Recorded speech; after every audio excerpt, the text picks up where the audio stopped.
La surcharge progressive. On en entend souvent parler en disant qu'elle est indispensable au progrès en sport. Mais qu'est-ce que c'est exactement? Pourquoi est-elle indispensable et comment la mettre en place? C'est ce que nous allons voir aujourd'hui. Juste avant de commencer, si vous appréciez ces vidéos hebdomadaires, pensez aux likes, commentaires, enregistrements. Un partage en story aide énormément à la visibilité. Toute forme de soutien est grandement appréciée. Avant toute chose, je précise ici que je vais banaliser le sujet. Cette vidéo s'adresse aux novices qui veulent progresser. Elle va se composer d'exemples, de mises en situation et de conseils pour clarifier le sujet. Elle ne va donc pas contenir de techniques pointues pouvant aider les experts. Si ce sujet vous intéresse plus, n'hésitez pas à me le faire savoir pour que je prévoie une vidéo sur le sujet. Pour faire simple, la surcharge progressive, c'est le principe d'augmenter les contraintes que vous vous imposez au fil du temps pour vous améliorer. Le principe est simple. Vous avez un objectif, comme prendre de la force ou du muscle par exemple. Pour cela, vous choisissez un exercice, disons le squat. Vous squattez 2 fois par semaine avec à chaque fois 4 séries de 8 répétitions avec une charge donnée, disons 80 kg par exemple. Si vous ne changez jamais aucun de ces paramètres, alors vous allez vite cesser de progresser. Mais pourquoi? Lorsque vous vous améliorez, c'est le fruit d'adaptations mises en place par votre corps. Si vous faites de l'hypertrophie par exemple, vous endommagez des fibres musculaires et envoyez un signal à votre corps comme quoi des contraintes ont été appliquées et que l'organisme n'a pas pu y faire face de manière optimale. Répétez cela pendant un certain temps et votre corps comprendra qu'il doit s'adapter pour faire face à la situation. Pendant votre récupération, après vos entraînements, votre corps va donc reconstruire les fibres musculaires endommagées plus fortes pour qu'elles puissent faire face aux contraintes imposées par votre entraînement.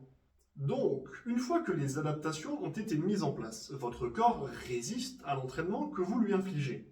Donc, il n'a plus besoin de s'adapter, donc vous ne progressez plus.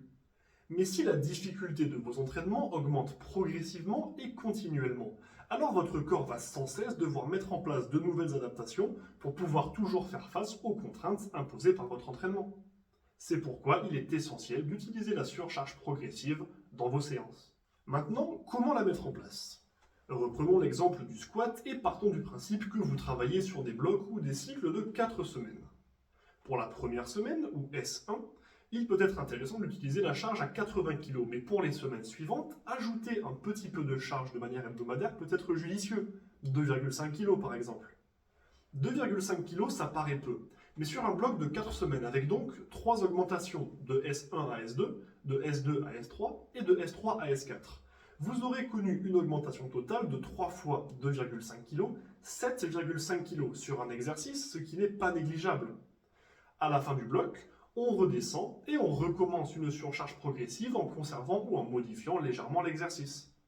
Il n'est pas judicieux d'augmenter sans cesse la charge sans jamais redescendre puisque l'on va vite se retrouver bloqué.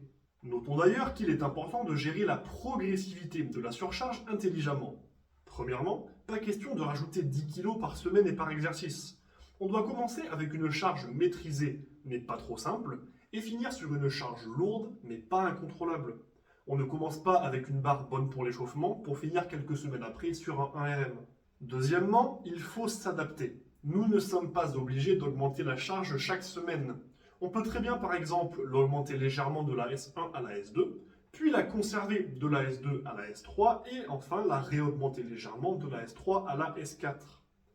Et enfin, troisième et dernièrement, si vous prévoyez une surcharge progressive sur un exercice, assurez-vous de le maîtriser au moins un minimum sur les aspects posturaux et techniques avant d'utiliser des charges très lourdes. Pour finir, notons qu'augmenter la charge n'est pas la seule manière d'appliquer la surcharge progressive. Certes, on peut ajouter des kilos, mais aussi une série par exercice ou une répétition par série.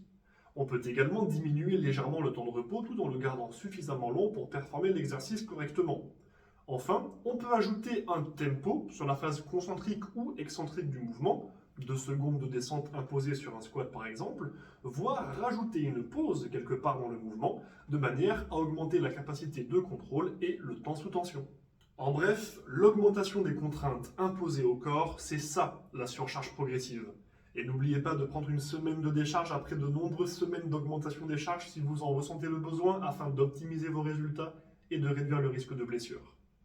En conclusion, pour progresser, Prévoyez vos séances à l'avance pour pouvoir y incorporer de la surcharge progressive de la manière que vous voulez.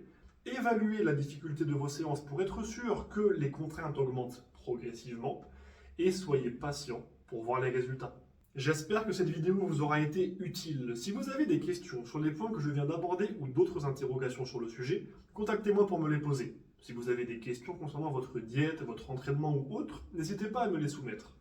Si vous cherchez un coach, préparateur physique, mental, nutritionniste, réathlétisateur, mettez-vous en contact avec moi et nous échangerons afin de mettre en place un suivi adapté à vos objectifs.